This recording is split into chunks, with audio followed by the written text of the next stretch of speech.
C'est Christ qui est mort, bien plus, qui est aussi ressuscité, qui est aussi à la droite de Dieu, qui aussi intercède pour nous.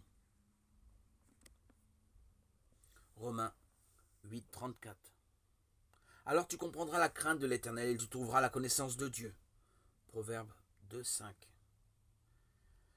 Dans les 4 premiers versets du chapitre 2 des Proverbes, 8 instructions précèdent le verset d'aujourd'hui.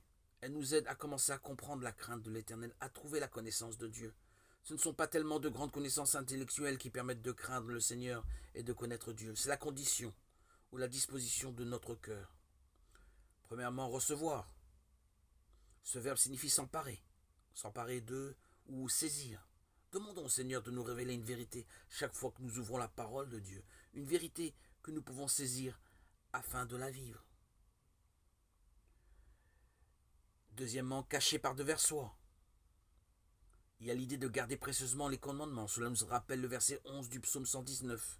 J'ai caché ta parole dans mon cœur afin que je ne pêche pas contre toi. Un trésor est estimé, gardé précieusement. Nous devons estimer la parole de Dieu chaque jour.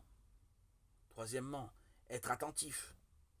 Nous avons besoin de nous pencher sur la parole de Dieu, d'avoir l'oreille et le cœur ouverts pour l'entendre, en fermant la porte, en écartant toute distraction pour rester seul avec le Seigneur.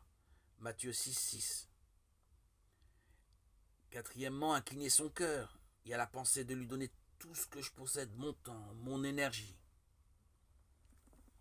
Et cinquièmement, appeler. Appeler ou crier, c'est manifester la dépendance comme un petit enfant qui va mourir s'il ne crie pas au secours.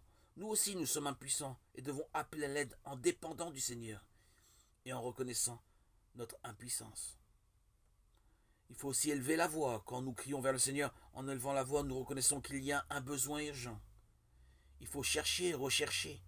Nous avons besoin de la même énergie que les hommes déploient pour découvrir de l'argent dans une mine ou pour rechercher des trésors cachés.